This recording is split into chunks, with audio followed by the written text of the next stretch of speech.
తపమున తలచిన నిన్నే కదా, జపమున గొలచిన నిన్నే కదా, విఫలులు చేసిన. విఫలులు అంటే ఎవరో తెలుసా? పాస్ అయిన వాళ్ళు కాదు, ఫెయిల్ అయినోళ్ళు.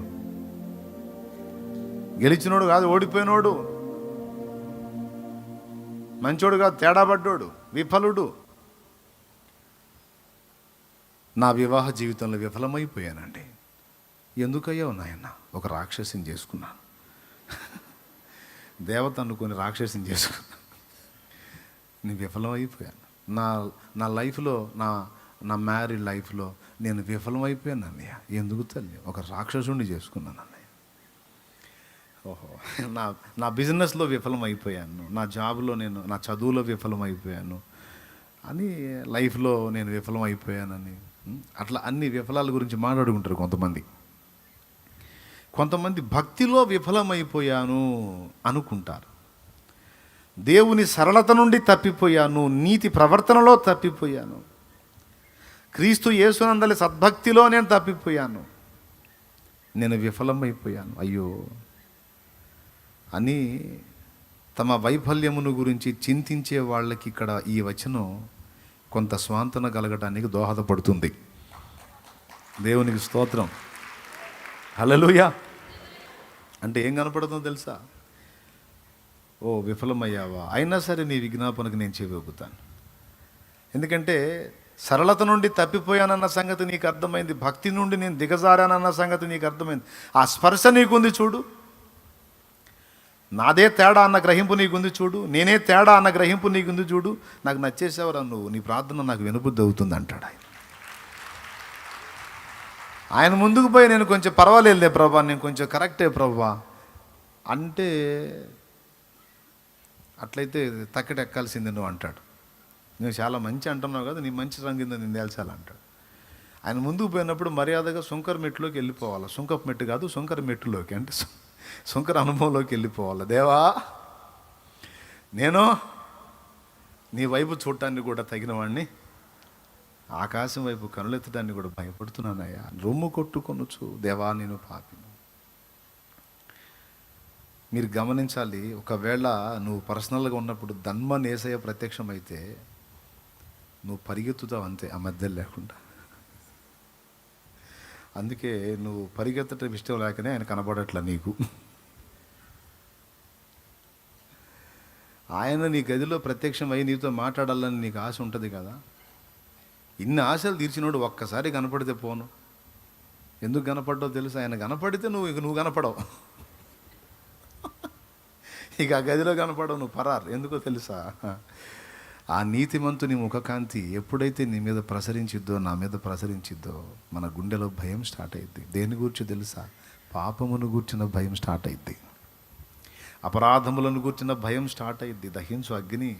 ఆ నీతిమంతుడు, ఆ తేజోమయుడు, పరిశుద్ధుడు, పరిపూర్ణుడు, అమ్మో ఆ సంపూర్ణుడు, ఆయన మన ముందు నిలిచినప్పుడు నువ్వు అచేతనంగా అంటావు, దేవా పాపిని ప్రభువా, పాపినయ్యా, అమ్మో పరిశుద్ధుడా, నీతిమంతుడా, నా ముందు వచ్చావా, నా ఎదుట నిలిచావా, అమ్మో నేను తాళలేను ప్రభు, నేను చాలను ప్రభు. నిజం. మనం ఏదో ఊహించుకుంటా పరిగెత్తుకుంటూ పోయి ఏసైనా కౌగిలించుకోవచ్చు, ఆయన సంకలో ఎక్కొచ్చు అని. ఏంది ఎక్కేది? బోర్ల పడ్డాడు, కదిలితే పోయి కౌగిలించుకుని ఆయన పోయి బోర్ల పడ్డాడు. ఆయన కనపడగానే బోర్ల పడ్డాడు.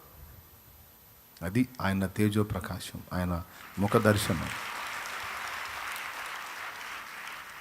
ఒకటే డైలాగ్, దేవా పాపిని ప్రభు.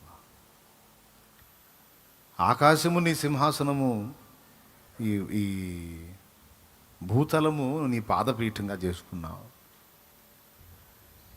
నివాసంగా ఉండడానికి ఒక స్థలం కోరుతున్నావా అయ్యా నువ్వు? ఏమన్నా ఇదేమన్నా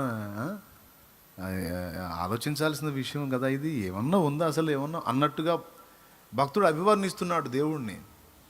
అంత పెద్ద ఆకాశాన్ని సింహాసనంగా చేసుకొని ఈ భూమండలం మొత్తాన్ని పాదపీఠంగా చేసుకున్న నువ్వు నివాస స్థానమును కోరుతున్నావా దేవా?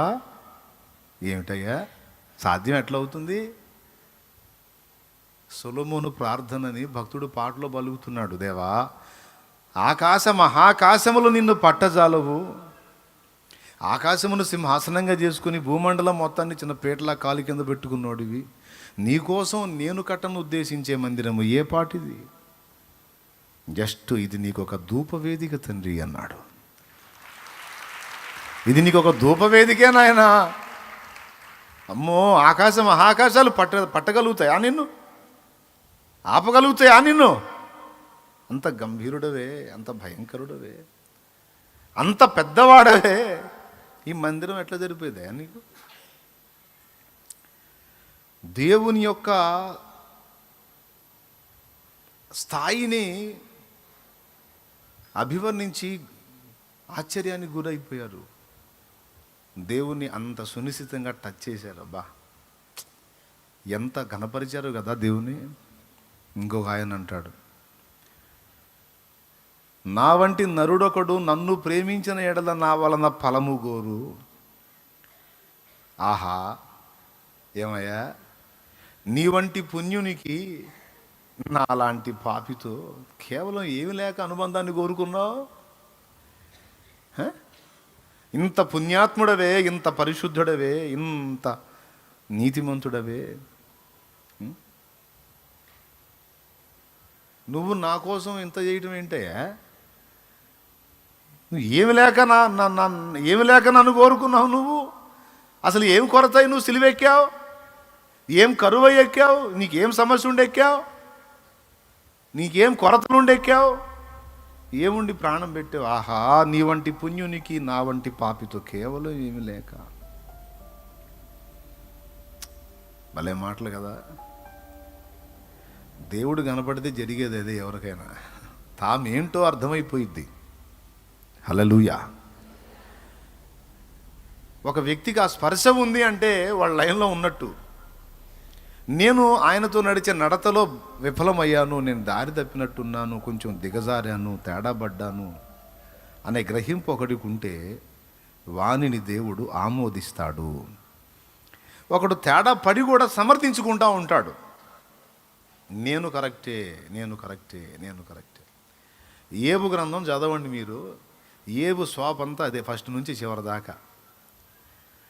ఇక 3వ అధ్యాయం దగ్గర నుంచి మీరు మొదలు పెడితే 40 అధ్యాయాల దాకా ఒకటే గోల, నేను మంచోడు, నేను మంచోడు, నేను మంచోడు, నేను మంచోడు.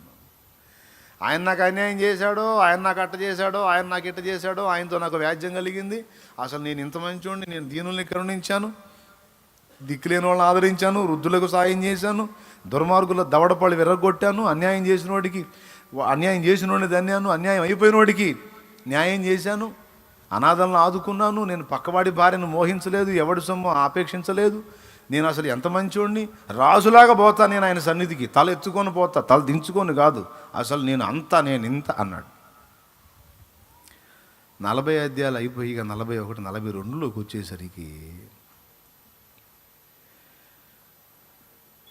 నేనేదో పెద్ద జ్ఞానవంతుడిలాగా అన్నీ తెలిసినట్టు నా శక్తికి మించిన సంగతులను గూర్చి నేను మాట్లాడి తిని, నిన్ను గూర్చిన వార్త ఒకప్పుడు వింటిని, ఇప్పుడు నిన్ను కన్నులారా చూచుచుంటిని. అయ్యో, ఇప్పుడు నువ్వు నాకు కనపడ్డావు, నాకు కనపడినందున నా బతికేందో నాకు అర్థమైపోయింది. అయ్యో, ఇప్పుడు నేను ధూళిలోను బూడిదలోను పడి పశ్చాత్తాపడుతున్నాను అన్నాడు. అంటే దేవుని స్వరం వినబడినంత వరకు తను తాను సమర్థించుకుంటున్నాడు.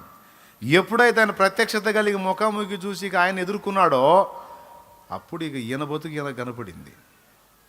అప్పుడు ఈయన వైఫల్యాలు ఈయనకు అప్పుడు కనపడ్డాయి. అప్పటిదాకా కాళ్ళు ఎగరేసాడు. ఏంది రా తేల్చుకుందా, మన ఇద్దరికి వ్యాజ్యం, ఎందుకు నాకు ఇట్ట చేశావు నువ్వు, ఎందుకు నాకు ఇంత అన్యాయం చేశావు నువ్వు, చెప్పు మరి, నా దగ్గర తప్పు చూపించును, నేను ఎంత నీతిగా బతికాను, ఎంత నిజాయితీగా బతికాను, ఎందుకు చేశావు నన్ను, అన్నీ కోల్పోయాను. ఇప్పుడు నా పిల్లల్ని ఎందుకు తీసుకున్నావు, అసలు నువ్వు 10 మంది పిల్లల్ని ఒక్కసారి చంపుతావా, అంత దుర్మార్గుండా నేను, ఏం చేశాను, ఎందుకు చేశావు? మళ్ళీ వాళ్ళతో వీళ్ళతో మాట్లాడదలుచుకోలే, దేవుడితోనే. భార్య వచ్చి బయట వాళ్ళ ముందు తిట్టమంటది, నేనేం తిడతాను, మూర్ఖురాలా, ఏదైనా ఉంటే ఆయన నేను తగాదాడుకుంటాం. నా భర్త, నేను భార్య, నీతి గల భార్య ఏమంటుందండి, మీ ఆయన గురించి బయటకు వచ్చి నలుగురికి చెప్పమంటే నీకు సిగ్గు లేదా? భలే దిక్కుమాలిన సలహా చెప్తున్నావు. సిగ్గు లేదా? ఏదన్నా ఉంటే ఆయన నేను అవసరమైతే తలుపేసుకుంటాం. కొడితే నన్ను దంతాడు. నాకు కూడా ఏదన్నా బలం ఉంటే నేను కూడా ఏదో పైన పడి ఆ చొక్కా ఏదో జించేస్తాను, ఏదో నా ప్రతీకార చర్యగా. ఏదో ఆయన నన్ను కొడతాడు, నేను ఆయన తిడతాను, ఏదో మొత్తం మేము గదిలో తేల్చుకుంటాం. నీకెందుకు? వచ్చి మీ నాన్న మీద నలుగురికి చెప్పాను అంటే నువ్వేమంటావు? ఎవడరా నువ్వు నాకు దిక్కుమాలిన సలహా చెప్తున్నావు? ఆయన మా నాన్న, నేను ఆయన బిడ్డని. ఏదన్నా ఉంటే మేము ఇంట్లో తేల్చుకోండి. నువ్వే ఓడిరా?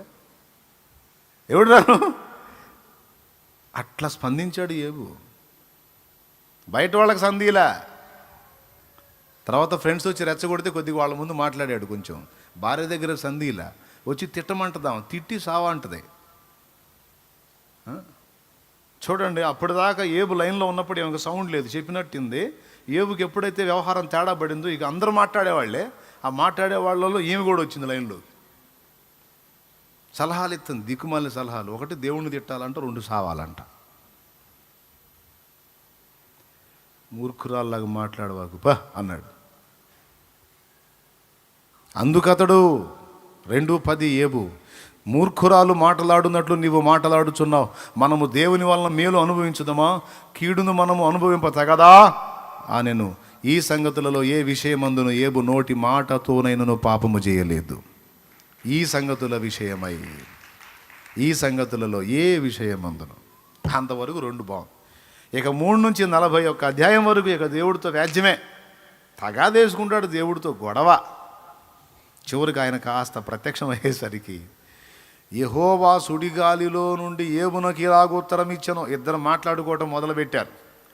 ఇద్దరి సంభాషణ ఎప్పుడైతే స్టార్ట్ అయిందో, ఇక దేవుని ప్రత్యక్షత కలిగిందో, ఆయనే అంటాడు, ఇప్పుడు కన్నులారా నిన్ను చూశాను, మారిపోయాను అన్నాడు. ఏం మారిపోయావంటే నా బతుకు నాకు అర్థమైందన్న.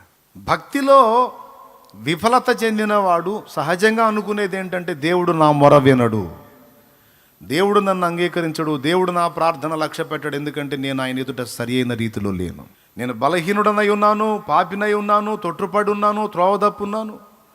నేను అనేక పర్యాయములు ఆయనకి అభ్యంతరకరంగా నడుచుకున్నాను. నేను ఆయనను ఎంతో దుఃఖపెట్టాను, గనుక నా మనవి వినడు అనే ఆలోచన సహజంగా మనకు వచ్చింది.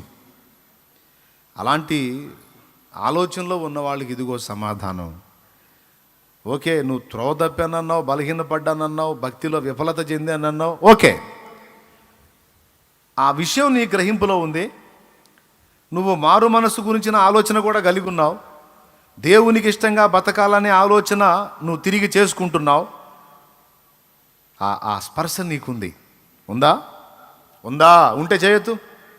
ఉందా? అది ఉంది కదా, రైట్. నీ ప్రార్థన ఆయన వింటాడు. నీ ప్రార్థన ఆయన వింటాడు, అంతే. దావీదుకు చనువండి దేవుడు, చనువు, ఇద్దరికి చనువు. నీ ముఖం చూడను పో. అమ్మ అంటది కొడుకుతోనో కూతురుతోనో, నన్ను బాధ పెట్టే, నీ ముఖం చూడను పో అంటే, కాదులే అమ్మ దగ్గర పోతే కొట్టిద్ది కూడా. సరే తన్నులు దీన్ని పక్కకు పోయి మరుసటి రోజు మళ్ళీ అలవాట్ల పొరపాటు, అమ్మా అది ఎక్కడ పెట్టావు అనుకుంటూ పోతాడు. కూతురైనా కొడుకైనా ఎప్పుడన్నా పోయారా మీరు? మీ అమ్మ దగ్గరికి పోలేదా? ఎంతమంది పోయారు? మరుసటి రోజు, ఈరోజు అమ్మను బాధ పెట్టావు, 4 దన్నింది, నువ్వు కూడా అలిగావు, పోయావు, పక్కకు పోయావు, బాధపడ్డావు, తేడా పడ్డాను, తన్నింది, కరెక్టేలే అనుకున్నావు.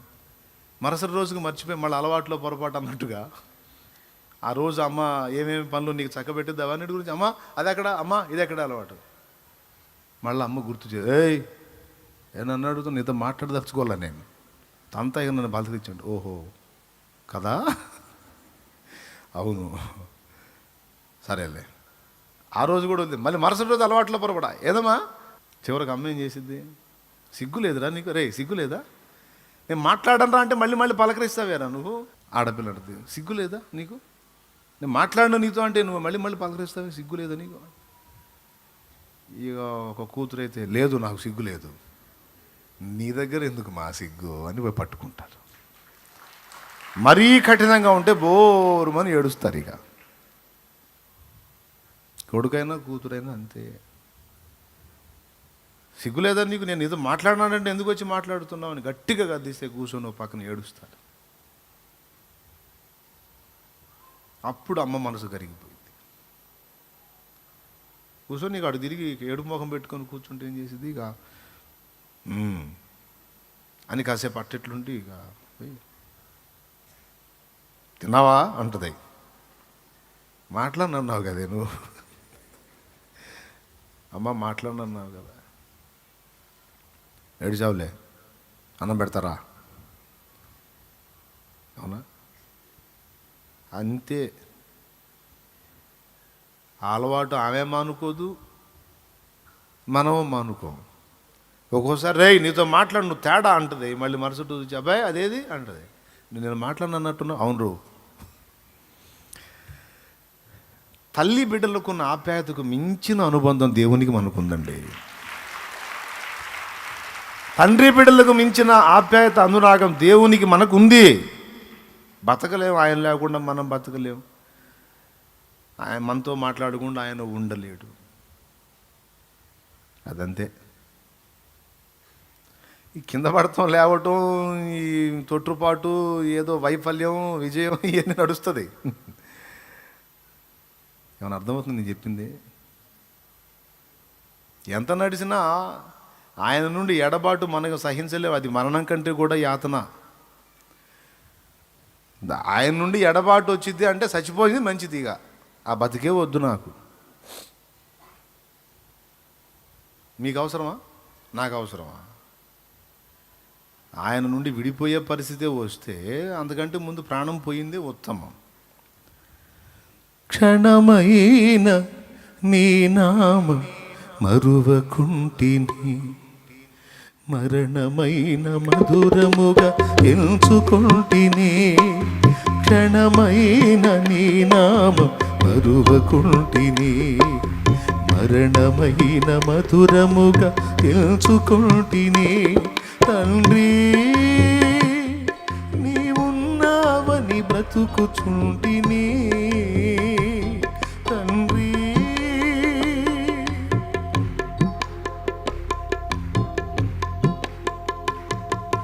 నా కొరకు నీవు, నీ కొరకు నేను, నా కొరకు నీవు, నీ కొరకు నేను. నీవుగాక ఎవ్వరు నాకు లేరయ్యా, నీవుగాక ఎవ్వరు నాకు లేరయ్యా. నీవే నీవే నా ప్రాణము, నీవే నీవే నా సర్వము. నా ప్రాణ ప్రియుడా నా యేసయ్యా, నన్నుగన్న తండ్రి నా యేసయ్యా. నా ప్రాణ ప్రియుడా నా యేసయ్యా, నన్నుగన్న తండ్రి నా యేసయ్యా. పూజింతును ఓ పూజారుడా, భజింతును ఓ భవదీయుడా.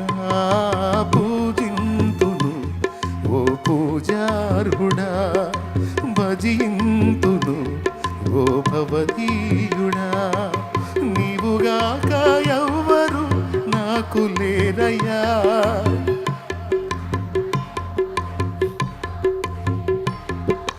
నీవే నీవే నా ప్రాణము, నీవే నీవే నా సర్వము. నా ప్రాణ ప్రియుడా నా యేసయ్యా, నన్నుగన్న తండ్రి నా యేసయ్యా. బిడ్డ బతికున్నంత వరకు, అమ్మ బతికున్నంత వరకు వాడి తప్పులను కాస్తానే ఉంటుంది, క్షమిస్తానే ఉంటుంది. అవకాశం ఉన్నంత వరకు పోనీలే పోనీలే అనుకుంటానే ఉంటుంది అమ్మ.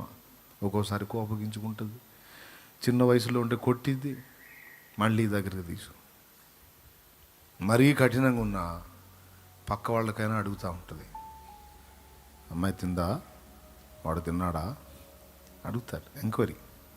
నీకెందుకు, వాడు తింటే నీకెందుకు, తినకపోతుంది, నీకు మొహం తిప్పేసుకున్నావు, ఉండలేదమ్మా యేసయ్య కూడా అంతే.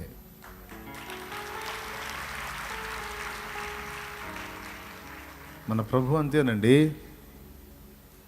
నేను నేను నా సొంత మాటలు చెప్పట్లా, దేవుని వాక్యం ఉంది. స్త్రీ తన చంటి పిల్లను మరచునా, వారైనా మరచుదురు కానీ నేను నిన్ను మరవును అన్న మాట అబద్ధమా? అది అబద్ధమా?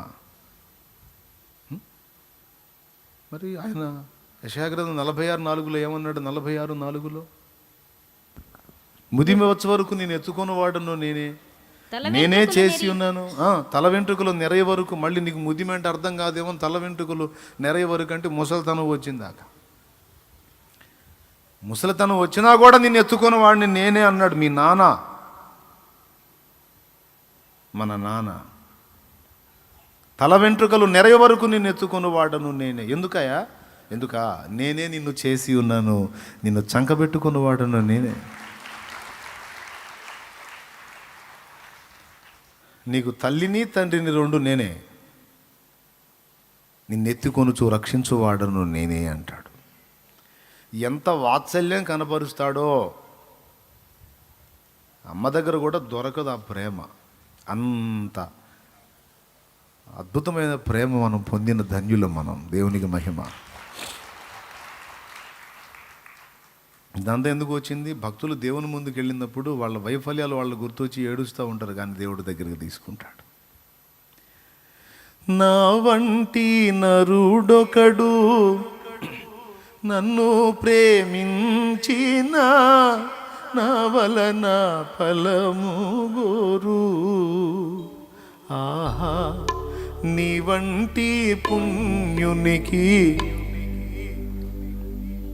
నా వంటి పాపితో కేవలం ఏమీ లేక. ఆ అనుభవాలు, ఆ భక్తి, ఆ పాట, ఆ మాట చచ్చిపోవండి, వాటికి మరణం లేదు, అవి ఎప్పటికీ సజీవమే. భక్తులు మృతి నొందిన వారి ఆత్మీయత చావలేదు, వారి భక్తి చావలేదు. దాన్ని అది చిరస్మరణం, ఎప్పటికీ కూడా జ్ఞాపకంలో ఉంటుంది, సజీవం. ఏం తక్కువయ్యా నీకు, ఏం తక్కువయ్యా నా కోసం ఇంత చేసావయ్యా అని ఏడుస్తా. ఏమైందయ్యా నీకంటే? ఏముందయ్యా, ఏముంది, ఏం మంచి ఉంది? విఫలుల విజ్ఞాపనకు చెవియొగ్గే దేవుడు. విఫలులు తమ వైఫల్యాలను గుర్తెరిగి, కారణాలను గుర్తెరిగి, మారు మనసు పొందనిష్టపడి చెడుగును అసహించుకునే హృదయాన్ని కలిగి ఉంటే యేసు మరలా నీ ఎడల తన కృపను చూపుటకు ఐశ్వర్యవంతుడు, నిన్ను తిరిగి నిలబెట్టుటకు సమర్థుడు. నీ ప్రార్థనకు చెవియొగ్గి నీ మనవులు గైకొని తిరిగి నీకు ఉత్తరం ఇచ్చుటకు సమర్థుడు. ఎంత చనువుగా గుర్తు చేస్తాడు. అబ్షాలోం దగ్గరికి అహీతోపేలు చేరాడంటే, దేవా అహీతోపేలు ఆలోచన జడగొట్టవా అంటే ఆమెనన్నాడు ఆయన. ఆ తర్వాతే హూషై చేరుతాడు. దావీదు ప్రార్థన దేవుడు విని అహీతోపేలు ఆలోచనలు జడగొట్టడానికి విరుగుడులాగా హూషైని పంపించాడు అక్కడికి. దేవుని ప్రణాళిక. హూషై వెళ్ళి అబ్బాయికి కనపడతాడు, అబ్షాలోం కనపడితే నువ్వు వచ్చావేంటి అంటాడు. నేను నీ దగ్గర ఉండాలనుకుంటున్నానయ్యా, మీ నాన్నకు సలహాదారుగా ఉన్నాను, మన అహీతోపేలు గారు లాగా, నీకు తెలుసు కదా, ఇప్పుడు నీ దగ్గర ఉండాలనుకుంటున్నానంటే, నీ యజమానుడికి నువ్వు కనపరిచే న్యాయం ఇదేనా, నీ నమ్మకత్వం ఇదేనా అని అడుగుతాడు అబ్షాలోం. నువ్వు అంతకుముందు మా నాన్న దగ్గర ఉన్నావు కదా, నాన్న మీద తిరుగుబాటు చేసి సింహాసనం లాక్కొని వీడు నీతి మాటలు మాట్లాడుతున్నాడు మళ్ళీ వచ్చినోడితో. వీడు ఏం కొడుకో చూడండి, విచిత్రమైన కొడుకు. నాన్న సింహాసనం లాక్కొని, నాన్న ఆస్తిని లాగేసుకొని, నాన్న రాజ్యాన్ని లాగేసుకొని, నీ దగ్గర ఉంటాను బాబు, మీ నాన్న దగ్గర పనిచేశాను, నీ దగ్గర కూడా పనిచేశానంటే న్యాయం మాట్లాడుతున్నాడు. నీ యజమానునికి నీవు కనపరిచే నమ్మకత్వం ఇదేనా అని అడుగుతాడు. అప్పుడు అతను తెలివిగా సమాధానం చెబుతాడు. ఈ హూషై అనేవాడు ఏం చెబుతాడంటే, అయ్యా, నేను ఇశ్రాయేలు ప్రజకు దాసుడను, దేవునికి దాసుడను, ఇశ్రాయేలు ప్రజకు నేను పరిచారకుణ్ణి. ఆ ప్రజ మీద దేవుడు ఎవరిని నియమిస్తే వాళ్ళకే దాసుణ్ణి అన్నాడు. మీకు అప్పుడప్పుడు వంకాయ స్టోరీ చెబుతా, గుర్తుందా? రాజుగారు ఒకసారి వంకాయ కూర తిని, మంత్రివర్య అసలు వంకాయ కూర తిన్నానయా నిన్న, ఎంత అద్భుతంగా ఉంది, అమోఘంగా ఉంది, అసలు దాని రుచి ఇంతవరకు అసలు నేను అంత అద్భుతంగా ఉంటుంది అనుకోలేదయా అని అంటే, ఏం చెబుతున్న మహారాజా, వంకాయ చరిత్ర అసలు కూరగాయలన్నిటిలోకి రాజు వంకాయే. అసలు దాని ఆకారమే వేరు మహారాజా, దాని వర్ణం వేరు. అమ్మో, కూరగాయలన్నిటిలోకి రాజు అసలు చాలా గొప్పది వంకాయ అంటాడు. మరుసటి రోజు రాజుగారు వచ్చి, మంత్రివర్య, ఏ వంకాయ కూర ఏమో కానీ ఆయన తింటే నోటికి రుచిగానే ఉంది, కానీ ఇదిగో తిన్నకాడ నుంచి ఎలర్జీ స్టార్ట్ అయింది, నాకు అంతా ఏదో తిన్నకాడ నుంచి ఏదో అయిపోయింది, దరిద్రపు వంకాయ కూర తిన్నాను, పొరపాటున తిన్నాను అంటే, నిజంగా మహారాజా దానంత దరిద్రపు ఇంకొకటి లేదు మహారాజా. రాజు తెల్లబోయి చూస్తున్నాడు, నిన్నేమో కూరగాయలన్నింటిలోకి రాజు అన్నాడు, ఇప్పుడే దానంత దరిద్రపుత లేదు. అంతటితో వదిలిపెట్ల మంత్రి. అసలు దాని ఆకారం చూశారు మహారాజా, దాని కలర్ ఏందో అర్థం కాదు, సగం నుంచి ఒక కలర్ ఉంటుంది, సగం నుంచి ఒక కలర్ ఉంటుంది. దాని ఆకారం కూడా చూడండి, వంకర తిరిగిపోయి వంకర టింకర, దాని అవతారం, దాని వ్యవహారం, నాకు చిరాకు మహారాజా. రాజు అన్నాడు, ఏమయ్యా నువ్వు ఇదిలాగున్నావే నువ్వు, నిన్న బాగుందంటే నేను కూరగాయలన్నింటిలోకి రాజు అన్నావు, ఈరోజు ఏదో జిల్లు వచ్చిందయ్యా బాగలేదంటే నేను దానంత దరిద్రపతి లేదంటున్నావు, ఏంటయ్యా నువ్వు 2 మాటలు మాట్లాడుతున్నావు అంటే, నేను ఎన్ని మాటలైనా మాట్లాడతాను మహారాజా, నేను మీకు మంత్రిని కానీ వంకాయ కాదుగా అన్నాడంట.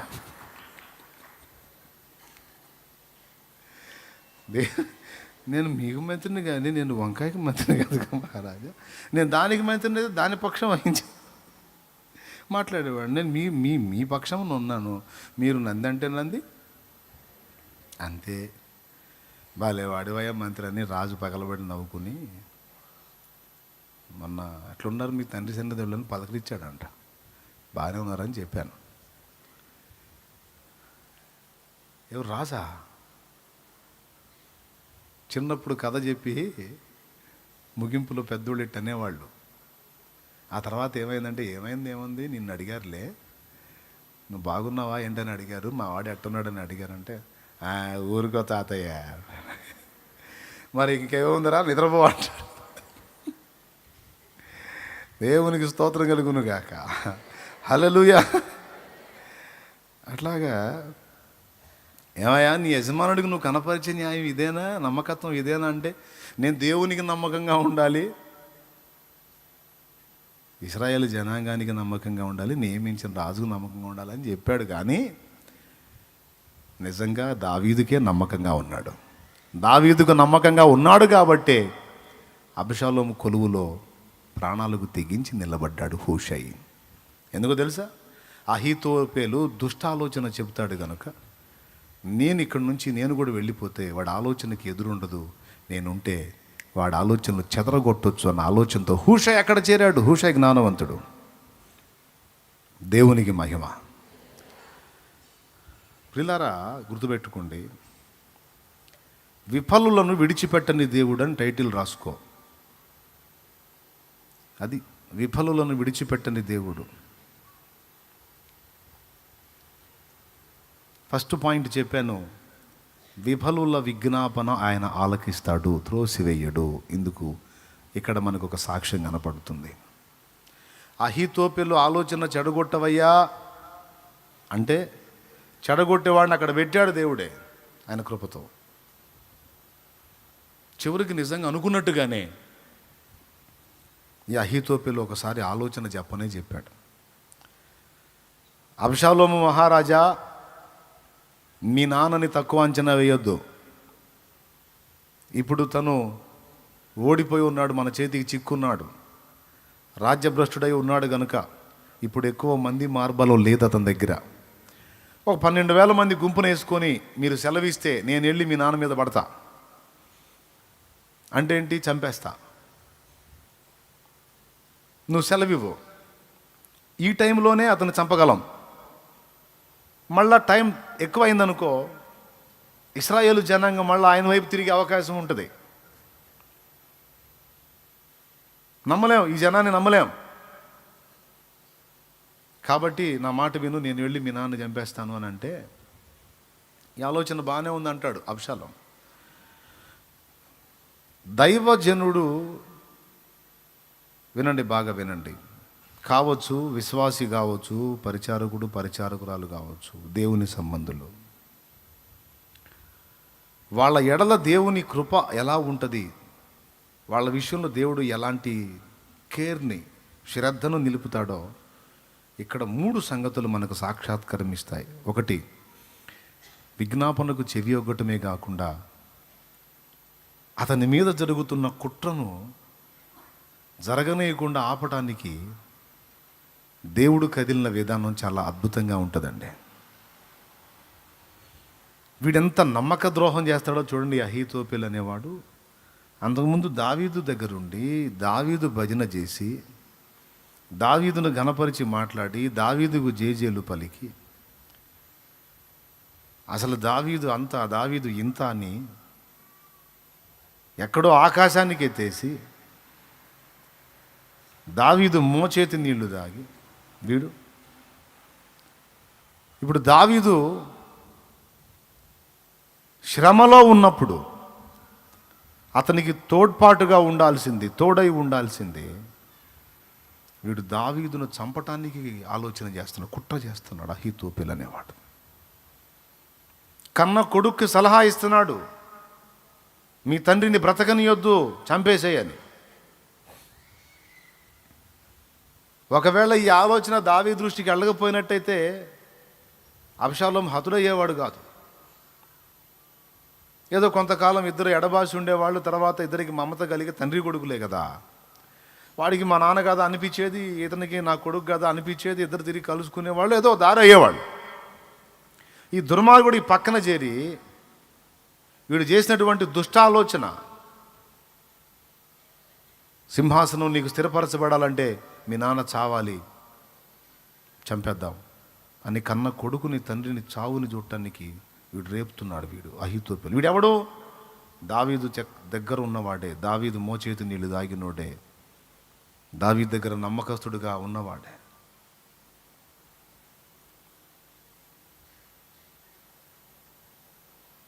ఇలాంటి దుష్ట ఆలోచనని, కుట్రని పాపం దావీదు ఎరిగి ఉండలేదు. దావీదు తెలీదు ఇంత కుట్ర జరుగుతుంది, ఇంత దుర్మార్గపు ఆలోచన జరుగుతుంది అని దావీదుకు తెలీదు. తడబడ్డాను, నాకు ఇది న్యాయమే దేవా అని దేవుడికి వెళ్ళి చూసుకుంటున్నాడు, ఏడుచుకుంటున్నాడు, మొత్తుకుంటున్నాడు, పరిస్థితులను ఊహించుకుంటున్నాడు. ఎలా ఉండేవాడిని ఎలా అయిపోయాను, ఎలాంటి స్థానం ఎలా అయిపోయింది, అయినా నువ్వు న్యాయవంతుడివే ప్రభా, నాకు ఇది న్యాయమేనయ్యా అని విరక్తిలో ఉన్నాడు. దీనుడై దేవునికి మొరపెట్టుకుంటున్నాడు, కోజాడుకుంటున్నాడు. ఇక్కడ దావీదు చావుకి కుట్ర జరుగుతుంది, దావీదును నాశనము చేయాలని. దావీదు సమూహములో ఒకడై ఉన్నవాడే కుట్ర చేస్తున్నాడు అన్న సంగతి దావీదుకు తెలియదు.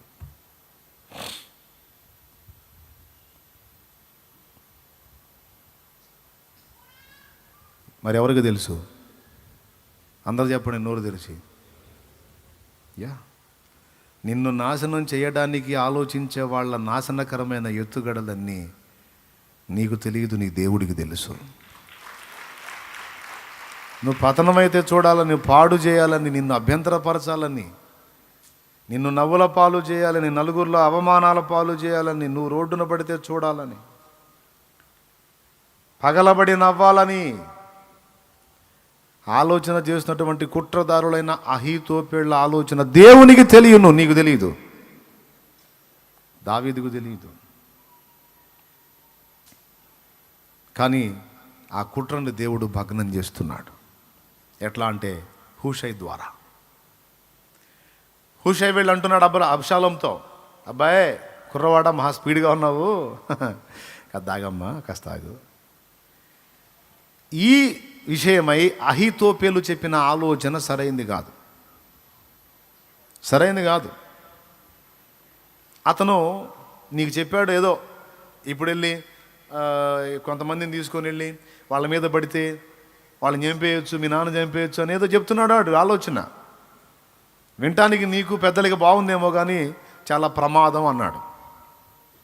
హుషై చెప్పింది కూడా నిజమే. మీ నాన్న నువ్వు తక్కువ అంచనా వేసావు, ఏమన్నా తిక్కలోడు అనుకున్నావేంది దావీదంటే? నేర్పు లేనోడు అనుకున్నావా, లేకపోతే ఏమన్నా ఇంకో టైప్ అనుకున్నావా? యుద్ధమందు బహు ప్రావీణ్యత గలవాడు.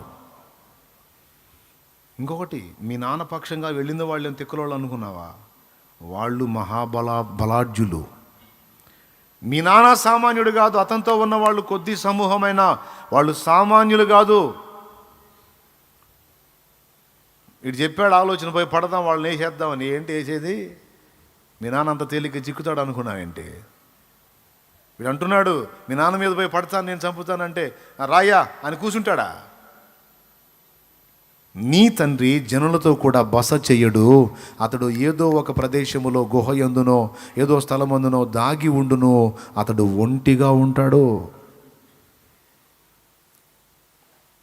ఏ సన్నివేశాలు ఎదురైతే ఆ సన్నివేశాలను ఎలా తప్పించుకొని ఎదురు దెబ్బ ఎలా కొట్టాలో బాగా తెలుసురా మీ డాడీకి. ఒరే పిచ్చోడా, కాళ్ళు లేక కాదురా లేడి చిక్కింది కాలం వచ్చి అన్నట్టు పెద్దలు. అట్లాగా చెయ్యకూడని పని చేసి తేడా పడ్డానని మొత్తుకుంటా వెళ్ళిపోయాడురా. ఇప్పుడైనా సరే నీ మీద యుద్ధం చేసి నిన్ను వైనం చేసే దమ్ము ఉంది. నిన్ను సింహాసనం దగ్గరికి రానీయుడు. దేవుని తీర్పును ఆమోదించి తగ్గించుకొని వెళ్ళిపోయాడురా బాబు. ఆయనతో పాటు ఉన్నోళ్ళు పిల్లలను పోగొట్టుకున్న ఎలుగుబంటుల్లాగా మనసు రేగిన మనసుతో ఉన్నారు. వాళ్ళ దగ్గరికి పోతే మొత్తాన్ని పీస్ చేస్తారు. మీరేదో ఊహా ప్రపంచంలో ఉన్నారు, కాస్త వాస్తవికతలోకి రెండర్రా అన్నాడు. అక్కడ కానీ మీరు పంపించిన వాళ్ళు హతులయ్యారన్న సంగతి తెలిస్తే, దావీదు గెలిచి ఉన్నాడన్న సంగతి తెలిస్తే, ఇక్కడున్న వీళ్ళందరూ నీకు రివర్స్ అవుతారు, ఇక్కడ వీళ్ళు గాయేస్తారు నిన్ను. మళ్ళా వచ్చి మీ డాడీ రాజు అవుతాడు. ఈ విషయంలో అహీతోపెలు చెప్పిన ఆలోచన సరైంది కాదన్నాడు.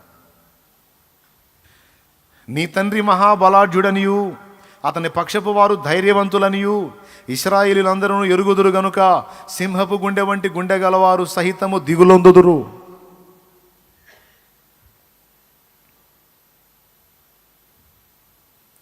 ఒకడు నీకు వ్యతిరేకంగా చేసే కుట్రలు ఆలోచనలు మొత్తాన్ని విఫలం చేయటానికి, నేను విఫలుడను విఫలురాలిని అంటున్న బిడ్డ, నువ్వేమో ఈ దిగుల్లో ఈ యాతంలో ఈ వేదంలో ఉన్నావు. ఈ దిగులు ఈ విచారం ఈ వేదంలో ఉన్నప్పుడు దీన్నే అదనుగా తీసుకొని నీ కృంగుబాటును లొంగుబాటును దిగులును విచారాన్ని వేదనను ఆధారంగా చేసుకొని శత్రువుని నీక సమూల నాశనం చేయడానికి కుట్ర పన్నుతున్నాడు అన్న సంగతి నీకు తెలియదు. ఇది దేవునికి తెలుసు. అయితే శత్రువు ఆలోచనలన్నిటినీ కూడా భగ్నం చేస్తున్నాడు ఆయన. ఇది నువ్వు మళ్ళీ పాస్ అయినప్పుడు కాదు, నీవు వైఫల్యములో ఉండగానే దాని ఫలం అనుభవించుచుండగానే దేవుడు నీ పక్షం వహించి నీ శత్రువులను అడ్డగించాడు చూడు. ఇది సంతోషించాల్సినటువంటి విషయం. మరి అంతే, ఆయనతో వ్యవహారం అంత తేలిగ్గా వదలడు ఆయన. నిన్ను విడవను ఎడబాయను వాగ్దానం చూసుకొని సంతోషపడటం కాదు, నిజంగా అంతే చేస్తాడు ఆయన. వదలడు. విడవను ఎడబాయనంటే అంతే. నీ పక్షం వహించాడు.